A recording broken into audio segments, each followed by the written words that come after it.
Okay, so I want to talk about something that's kind of weird today. And you're definitely going to hear Stella crying. She's still having a super hard time. And it sucks so bad. Because, you know, she doesn't understand pain.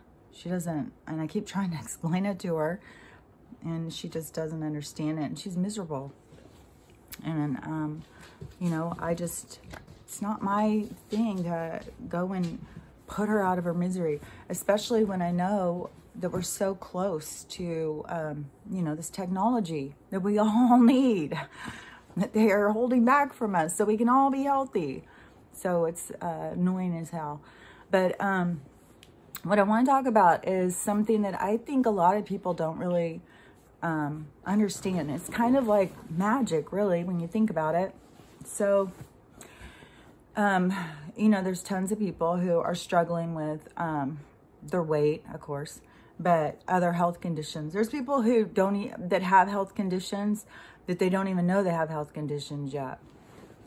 You know, from their weight or what they're eating and stuff like that. You know, like people in their 20s, say, that are just eating a lot of junk and they're gaining weight, you know, and they already had said to everybody, like, oh, you know, just expect it. As you get older, just expect you're going to gain weight. That's the way it is. That's the way it is. You know, that's propaganda. So, and another thing, too, that is kind of wacky is because when I was younger, I already was in that kind of place of like eating when my body told me I needed to eat and not set on that schedule, like how they wanted it to be, you know, because you have to schedule your poisoning. You have to have it get a little bit all the time. I know that's why they did it, because it makes no sense. How can you have this many obese people and then tell them, oh, just go eat? What? It is misleading.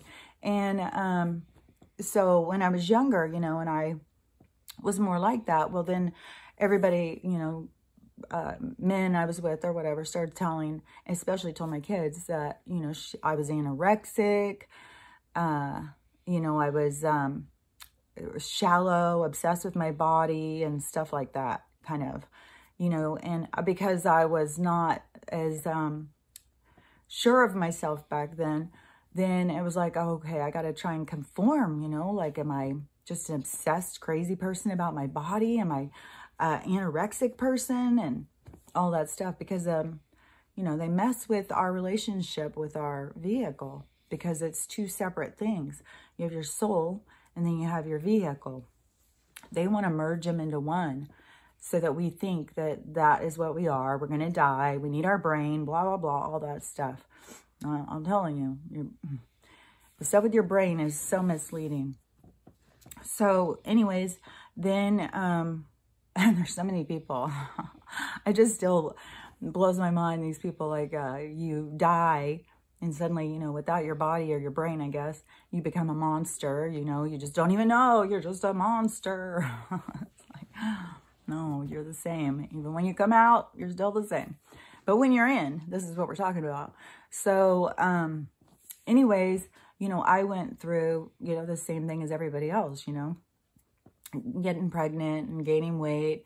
And then, you know, you're struggling to try and lose it, especially in my older age pregnancies. When I was younger, it seems like, oh, I could go to the gym for 5 minutes and I would be, you know, right back to being fit. But when I got older, it was harder.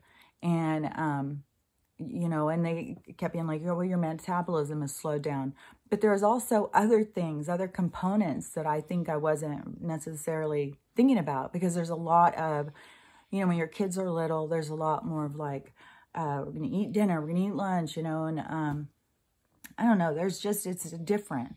So, you know, it was a lot harder to, you know, like, are you going to be a mom and be like, well, I'm not hungry, guys. I'm going to skip this dinner. You guys sit there and eat, and I'm going to go watch TV. You know, you just don't do that. You are making dinner for everybody. It smells good. You get hungry, go eat. And even if your body didn't need it, your body wasn't saying, hey, feed me, you know, you go in because it's a scheduled thing and it's a family participant kind of situation. So we get just regimented into these unhealthy lifestyles, kind of. You know, it's important for us to eat together, but we don't need to, we need to do it different, like how they do it more in the, I would say a lot of other countries, you know, if they're European or Latin or whatever, but have a big meal in the middle of the day, all together, but then you don't eat a big meal like later in the evening. There's so many people who started eating later in the evening and got later and later and later. Like I've seen my kids eat like fucking dinner at 11:30 at night, and then a half hour later you're going to bed. Your body has to have some time. Like there's a, if you go in and you read about the, what's it called? Intermittent fasting, then you will see like your body needs some time in the morning to wake up and get going, and it needs some time in the evening to process all of the junk before you go and lay down and go to sleep. Like it has to like run the fuel out or something, you know? It has to get itself in another kind of mode. So, you know, you're not supposed to eat and then just go to bed, because then you've like given it, it's like too much to do. It can't use all that fuel up. So anyways, that is something to just be mindful of, is go in and read about that intermittent fasting, because that isn't what they tell us about. You know, they tell us, oh, get up in the morning, first meal of the day, start it out right. You know, and it's got to be big. You better eat a big healthy breakfast to get going in the day. And then, oh, you can't miss your lunch. You better eat a snack in between too. And all the stuff they provide. You know, they even package up snacks for us. And how much freaking arsenic is in those fucking snacks? A lot. So and then, you know, get your snacks in between before dinner, you know, and then, you know, eat dinner, and then, oh, you got to have a dessert. And so it's just this constant feeding. My stomach's growling while I'm saying this. This constant feeding us. And so many people are like, their body's expanding and they're just trying to do what the doctor says to do, you know? And it's like, why isn't it working? Why am I getting so heavy? Why do I feel so sluggish? Why do I feel so down and depressed? And another thing too is food is such a coping mechanism for so many people. It gives you comfort, you know, and we go in and we eat just so that we can, it does something inside of us to make us just feel comfortable and cared about, you know, we're taking care of ourselves. But, you know, it gets toxic and dysfunctional if it gets out of balance. And we've got everything out of balance right now in this whole world. Everything is out of balance. And it's up to us to recognize what is out of balance in our own lives so that we can find balance for ourselves. So, and I know a lot of people are struggling with the stuff with their bodies. And, you know, you just got to forgive yourself and just start at point A and understand, you know, you getting control is, you know, the best thing for you, for your health, so that you can be at your optimum. It is like, you know, so many people had their cars and their, you know, their vehicle, and they were just running it ragged, overfilling it, you know, like we got a lot of cars driving around. You know, when you pull in a parking lot and you see one of those hoarder cars and you look over and it's just like their whole car is full of just stuff, you know, it looks like a garbage car, and they've got, you know, barely room for themselves to sit in it. That's what a lot of us have done to our vehicle, you know. We have crowded ourselves out of it, and it's overtaken our, and so many people, you know, are obsessed in their minds about stuff with their body and their weight and everything. But that is because your soul is telling you, like, we need to get this under control. You know, you're killing yourself. So, anyways, when I was going through mine and I started gaining weight, you know, and I was, I go out and walk, and I thought I was eating right and everything, and I just kept struggling. And then I went to the gym and started exercising, and I got back down to where I was before. And then everybody starts just complimenting you and complimenting you. You know, when you're on the thinner side, oh, everybody's just like, oh my gosh, you look so good. You look so good. And that messes with your head. Then you start feeling like, well, so do I look really bad? Otherwise, like, what?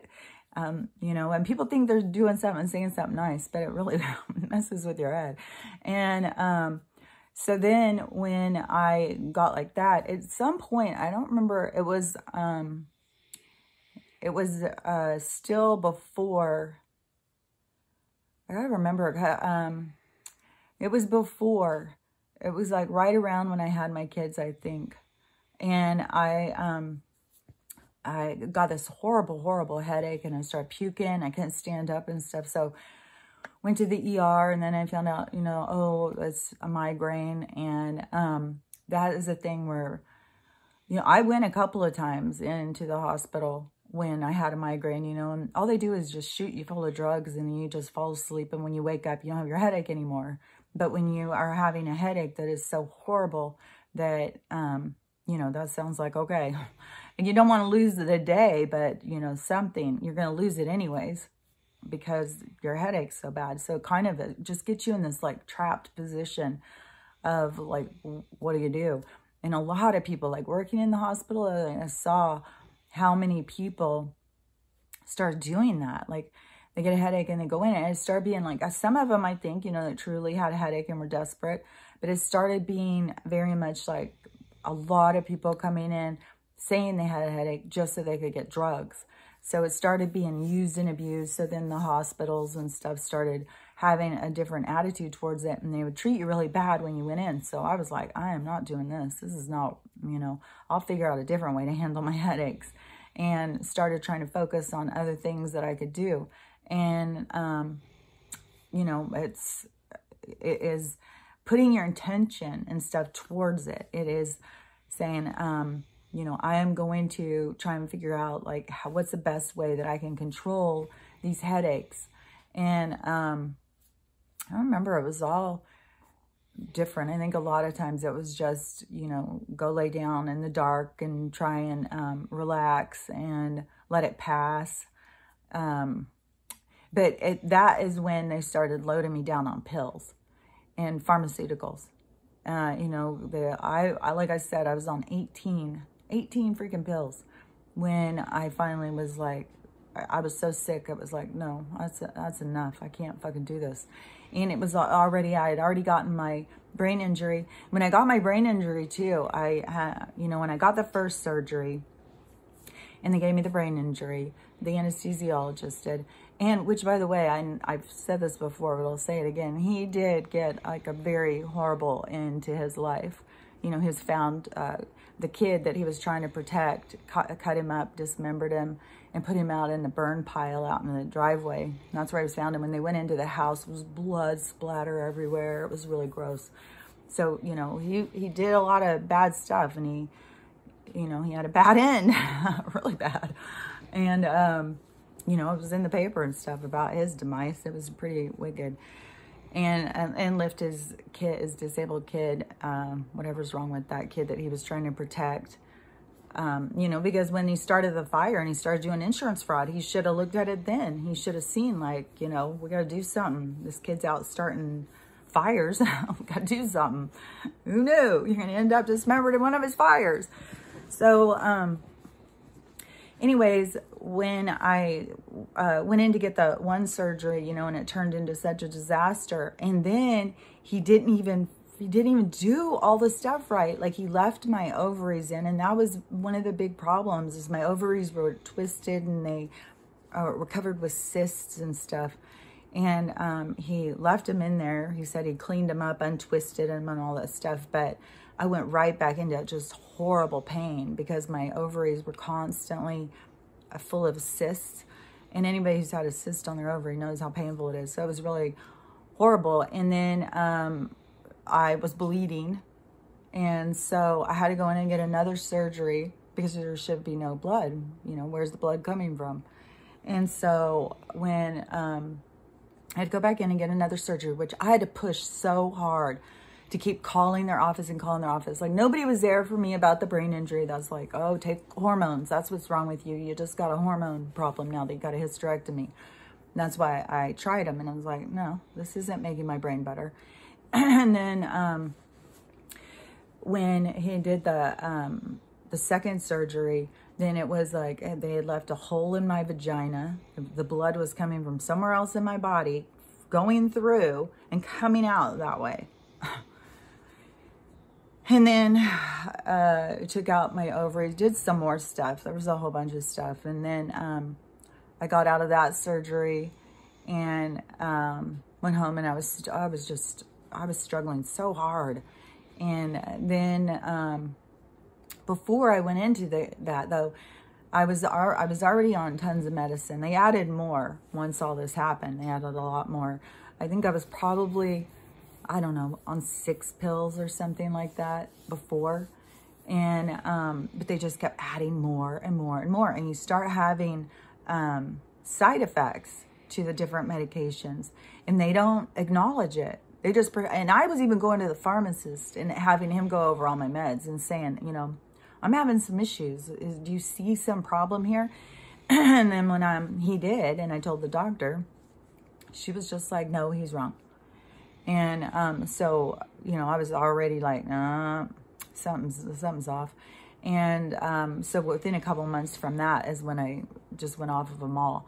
But she already had me going to all these specialists, and you have to wait for all these appointments and stuff.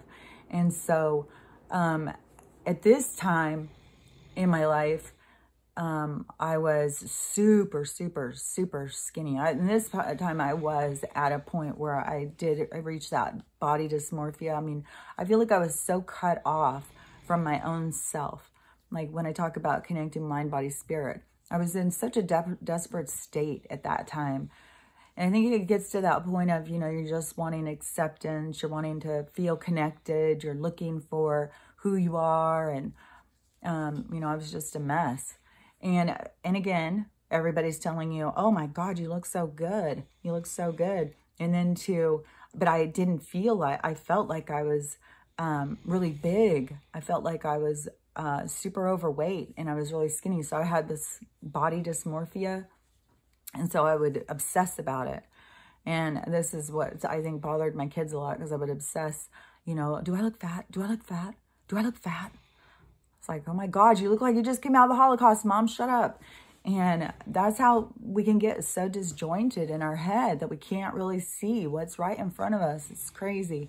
You get so wrapped up in your head. And that's what we have going on all around us. People are so wrapped up in their head and trying to please, like especially please the government and, you know, fit in with other people. So, you know, they're willing to do whatever it takes.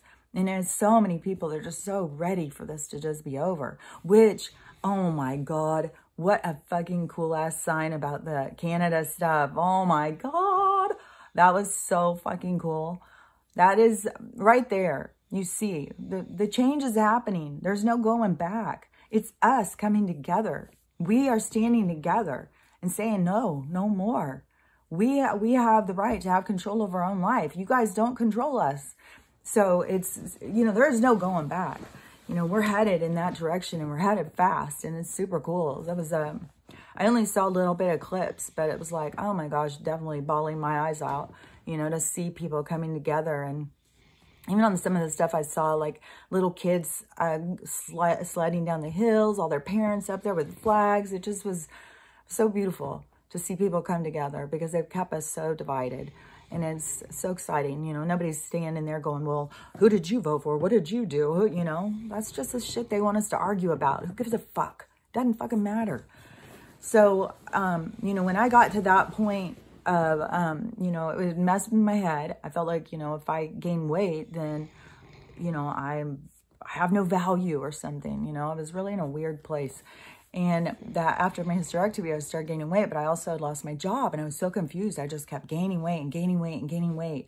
And I was drinking all the time, because I was together with somebody who was an alcoholic, and he drank every night, and he wanted to have somebody drink with him. So I'd have a couple glasses of wine, or, you know, a couple beers or something. A couple still has a lot of calories. You just don't realize it, because I kept gaining weight, and I went out and was exercising and stuff and trying to eat right. And it was just, you know, my body was telling me, you know, you're a mess right now. And then, you know, after we split up and stuff, and I went into the dark night, which, you know, if you haven't been there yet, It's rough. And, you know, you have to face all of your shadow self, and you have to accept yourself. You know, you don't just look at it and go, oh, I'm going to hide my eyes. No, you got to accept yourself. You got to be able to look deep into your own soul's eyes. So, and I'll just add this in too. Another beautiful thing that, is, like I said, I know people who are doing a lot of stuff with their past life healing. Oh my gosh, it is transformative. So I'm telling you, people have got so much past life soul trauma trapped in their soul, and all of this stuff that is happening is so you can purge this out. It's so important to open yourself up to what is coming and to see yourself so you can release it, because we've done a lot of shitty things. You know, we're focused on this life, but I mean, we have literally, just think about the stuff that has gone on that we know of. Like, you know, you couldn't be together if you were the different colors. You couldn't be together if you were the same sex. You couldn't be together if you were from different religions. I mean, all of this stuff that they have had for division, and we've come in and we've played these roles out. You know, we've come in to experience what is that like, you know. And I'm sure some people think like, well, I would love them no matter what. We'll be together no matter what.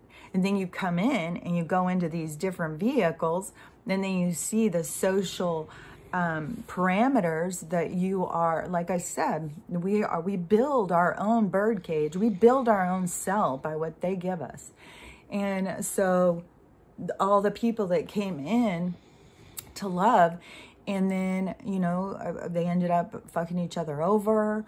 I mean, there's been so much stuff that we've done to each other in other lives. You know, you definitely have killed people.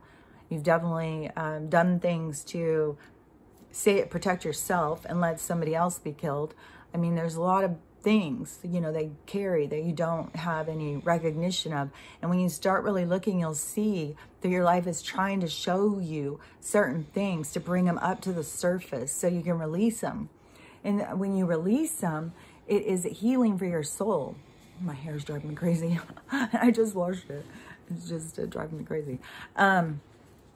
But it is super healing for your soul so that you can release it. And this is why so much of this is happening right now, because it's the end of this one age and we're changing to a new age, and it's this wrapping up of all these cycles. And when you start looking at your life from a soul's perspective rather than this avatar's perspective, but you need to have some of your avatar focus. Like I said, you got to be connected with mind, body, spirit, but you need to be looking at your life like from your soul's perspective. I think, I mean, it gives you such a broader knowledge of your life and your purpose. So, you know, it's super important to be wrapping these cycles up. But back to the thing about the body. So I was super sick. I was overweight, and I went, and I was just struggling in everything. And then my husband, you know, left me just out of the blue, and I was just, you know, shocked, because I thought I was the one who, I thought I was the one who was unhappy, and I kept staying. But, like, you know, I've talked about this story before.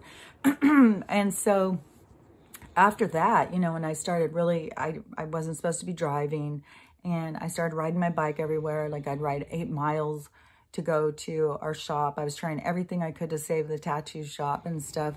And, but everything was in his name. And so I couldn't, my lawyer was just like, you gotta let this go. And so that is more when I went into the dark night, and then I started getting a lot more focusing on my health, and I got rid of all the pills. I had to wean myself off, but it was because when they were sending me to the specialist and it was going nowhere, and I went to the pharmacist, and then she sent me to the one to get a colonoscopy. And when I went into that one, and the guy was, oh my God, he treated me so bad. Like I said before, and I have low blood pressure. So it could have been he wasn't giving me enough drugs because my blood pressure was super low. I don't know. But he didn't like me. I mean, he looked at me like I was out on the street selling my tattooed ass to any freaking crackhead that would take me for $5. I mean, he treated me Like I was absolute garbage. And then I was awake through the whole colonoscopy, and they were very painful. And so I had to really, you know, looking at him like, oh my God, you judgmental fucking prick. And so when they called me and they said that he wants to see you, he needs to have you come in, you've got colitis, he needs to talk to you and stuff. And I was like, fuck that guy. There's no fucking way. And I talked to my daughter, my one daughter, who's a really good researcher, started looking into it.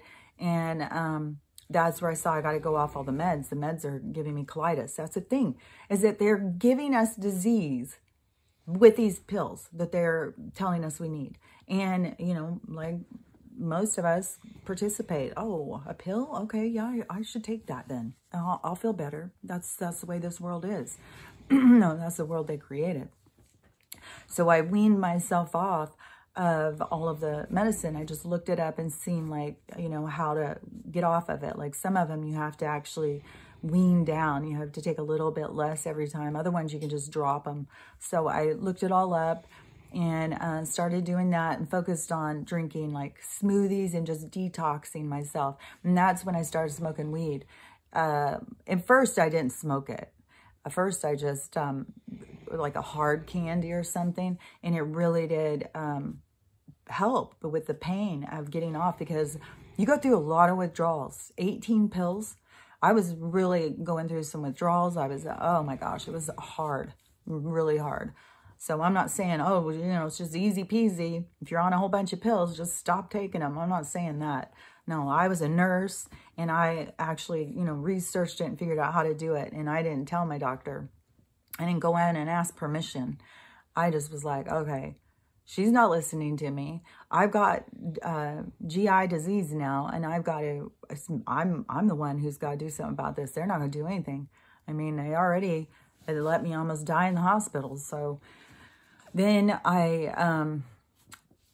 you know, so I got off all the pills and I started going more natural, started really focusing more on like the, realizing the chemicals that they put in our food and how bad it is for us. And so I just started focusing more on that kind of stuff. I was already, you know, I didn't eat meat. Well, I ate fish and fowl. Isn't that what it's called? Yeah, fish and fowl. When but I never ate pork and beef and stuff like that.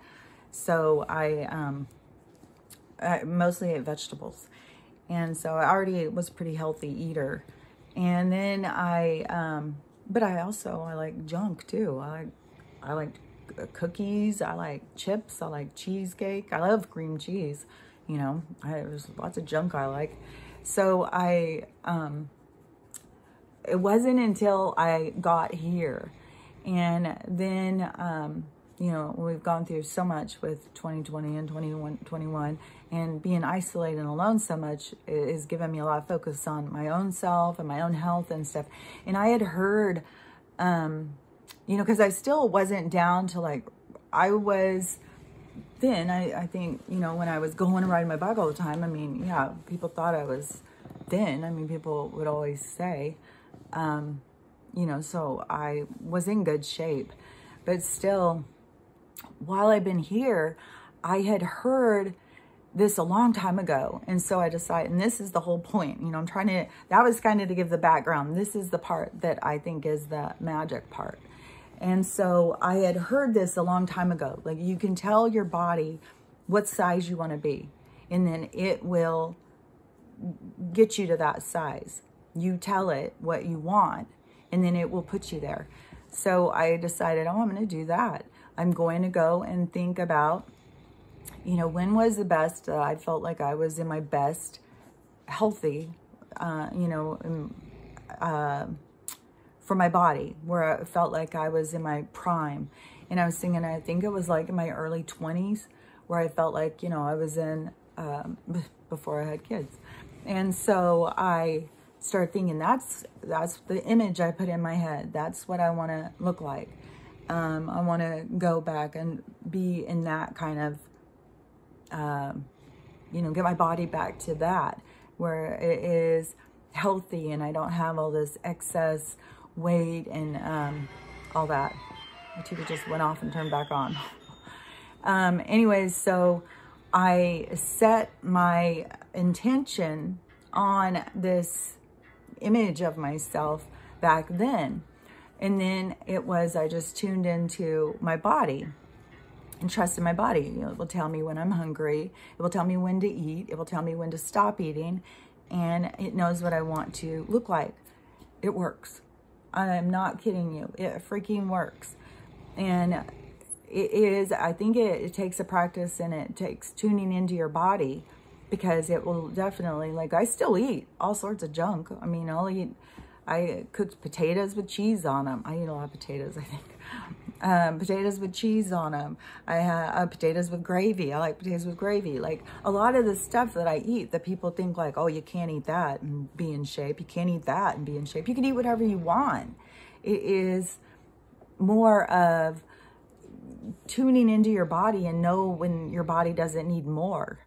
You know, we're trained to think like a big giant plate of food, especially the way they've done it to these giant plates of food. Like, we go to restaurants, you know, and we're paying this certain amount, and we expect, well, it better be a big old freaking plate of food for that much money. And then if it comes out, you know, it's a little bite of this, a little bite of that, where it's like, oh my God, where's the food? So we kind of get into that way of thinking, like, we need more food. We need more food. I need at least a plate full. No, your body will tell you how much it needs. Your body, it will just be like, all of a sudden, you just don't want more. It's just like, oh, I don't want any more of this. I'm done with it. And then, you know, and for me, you know, I'm not wasteful. So Stella eats a lot of people food. But I think it's healthier. Like I said before, when I grew up, that's how dogs ate. We didn't go and buy all this dog food and stuff like that. And how much now, to know how much chemicals and shit they put in the dog food and how many dogs are dying from cancer. It's 1 out of 6 are dying from cancer from dog food. But I mean, look what they're doing with humans. I mean, we got so many people dying of so much disease from the food, because the toxins that they are poisoning us with. So, and that's why I've said so many times, it isn't, I mean, like, you've got all these people out there, you got to be vegan, you got to be vegan. And to me, like I've said before, you know, I have a daughter who's super strict on the vegan. And I look at her stuff and it's just ingredients list. Like, I don't want ingredients list. I just want the thing I'm eating. That's all I want. I don't want all this other bullshit. So how do we do that? Well, we got to get down to basics, you know? That's why, you know, I don't want to eat out of a box. I don't like to eat anything that isn't fresh. And even then, you know, to know that they are manipulating our food and the seeds and all the stuff that they do, you know, I mean, they're dastardly. If you're not focused on your health and your body, then you've surrendered. You've surrendered it over to them. Here, do what you will. You know, kill me slow. Whatever you want to do, I'm here for you. No, we got to pull back in. Take the white flag and dress yourself in it and fucking claim the prize. You are the prize. And you got to learn to trust your body so much more, because there is magic. There is so much to it that they don't want you to know about. And when you start doing these practices and you start really focusing on these things, you'll see the results.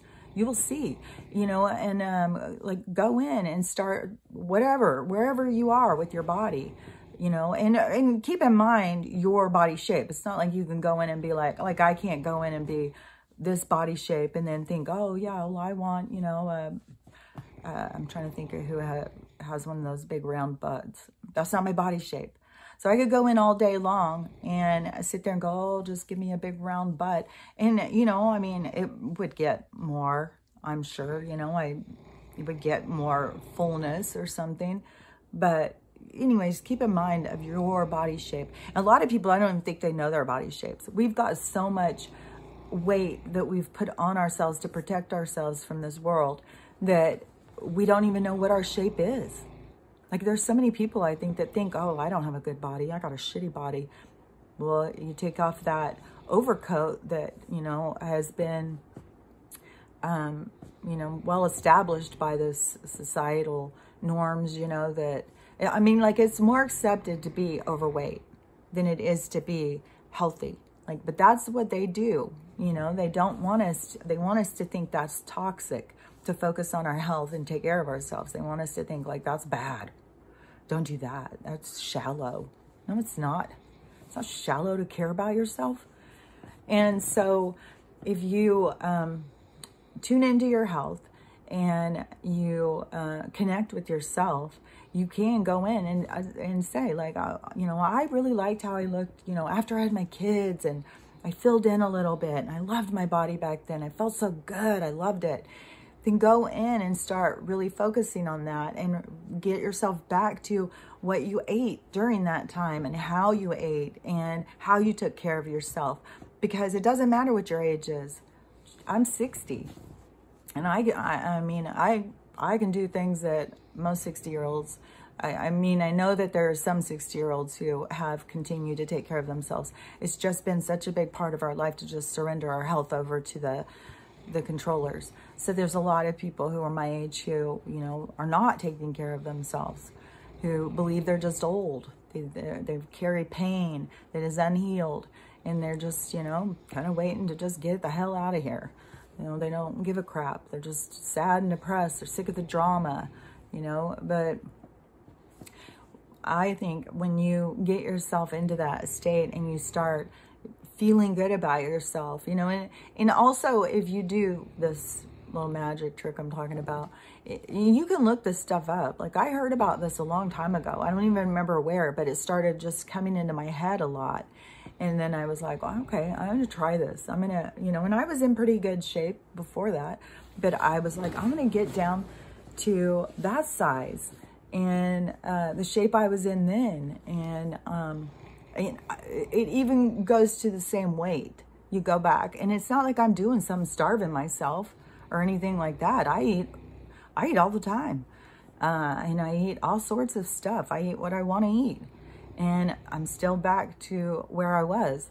And I don't go to the gym. I do exercise around here. One thing I've noticed too with weights, like I have these little 5-pound weights.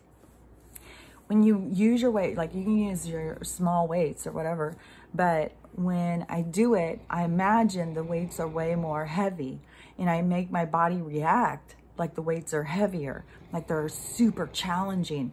You know, just get in your head like, oh, and you really challenge yourself, your body reacts the way that you tell it to.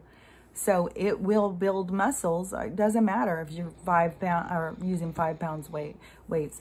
And, you know, there's all sorts of things you can do in your house. There, I mean, push-ups, sit-ups, jumping jacks, wall push-ups. I mean, I've got so much stuff that I figured out what to do around here. And another thing is you don't have to do it for a half hour or an hour or whatever. That is, if you think that, then that's what you need, because you've just told yourself that. So when you go back and you think, okay, I want to get back to where I was at this time of my life. I want my body to be back there. I want to feel good in my body again. Then you start going in and you get your head out of this, like, oh, morning, noon, and night. Like, I eat when my body tells me to eat. I don't eat because, oh, it's 8 o'clock. That means it's breakfast time. I better hurry before breakfast time is over. You know, don't do that. Get into the, like, checking in with your body all the time. Like, what do you need? Are you hungry? Or are you just, you know, because there's different kinds of hunger. There's a kind of hunger where your body really is telling you it's hungry. And then there's another one where something just sounds good and you want to eat. You know, it's up to you to manage your own self. So when you get into that part and you start eating as it tells you to eat, you'll eat the things it tells you to eat. And then, you know, notice when it tells you to stop eating, and notice, all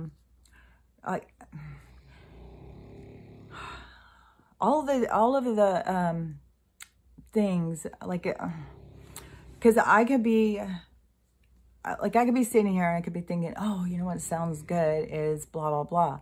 Well, that is your body kind of telling you what it needs.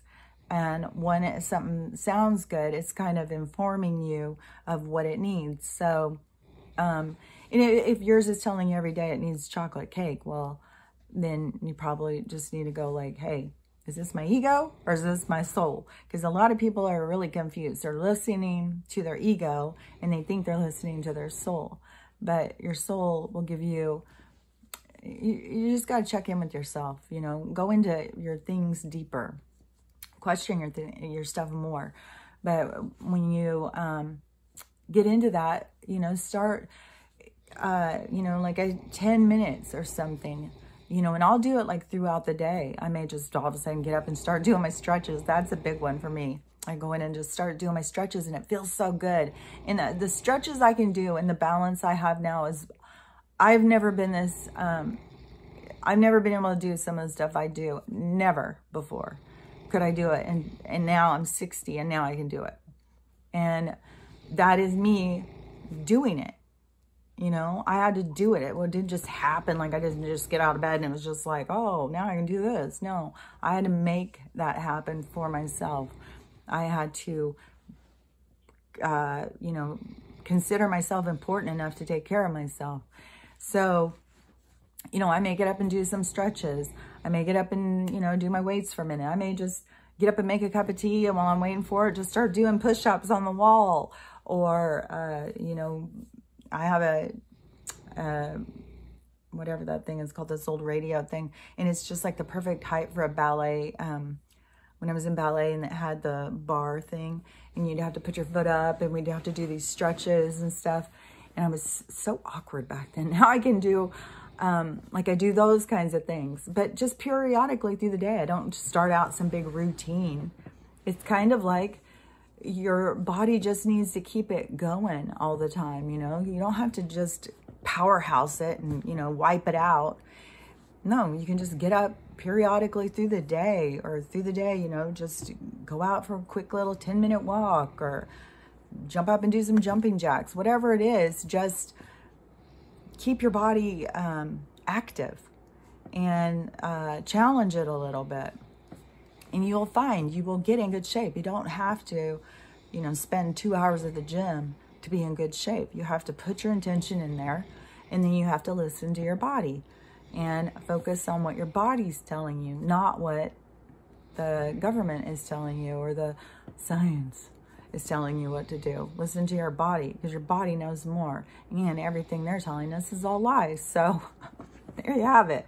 Okay, so that was a long, kind of drawn out thing. Hopefully that helped because, you know, I mean, I've gone through my struggles for sure with my body and surrendering my health and having to, you know, empower myself and take that control back and take that flag back. And, you know, I'm telling you, at 60, I feel like I'm in my best shape since I was in my 20s. I'm looking forward to those med beds though, because it does have that part of, you know, putting your cells back up to 25 years ago. And, you know, I don't know. I don't know if I'll have silver in my hair anymore. I don't know what happens. I don't know. Does it take our tattoos off? I don't know. I was thinking about this yesterday too. I was thinking, so if somebody goes in there and they've transitioned and they go in, does their body go back to the original? Like, I don't know. I know that if you're a soldier and you got, you know, an arm or a leg blown off, you go in there and grows it back. So this technology that they have been withholding from us is so far advanced. And that's what is so frustrating. It's just knowing how many people they just let die every day that don't have to die. But then when you look at it from a soul perspective, you understand, like, well, I mean, we have to have death because it teaches us about life. So, you know, it's all a necessary component to this existence. But there's also this evolution that is occurring for us so that we can go in and we can see the control and the management we have over our own vehicle. And it gets even, you know, because the craft that a lot of what people think of aliens and monsters are traveling around in, they also, these things that we think are like craft or something, they are also an organic vehicle that they control with their consciousness. We want to get to that, right? We want to move towards that. So we need to be able to control this little one to move up to control the big ones. So once you start seeing that you have so much control and power over your vehicle when you tune into it and listen to it. So anyways, that's my advice is, you know, you can be your best. Don't think that it's over for you. You know, you were your best like 20, 30, 40 years ago. No, your best is just up ahead. You know, this is an exciting time, and we are claiming ourselves, and we're claiming our sovereignty, and we're claiming our independence. And, you know, it's a beautiful time in our history. So anyways, stay focused on you, and I'll talk to you later. Bye.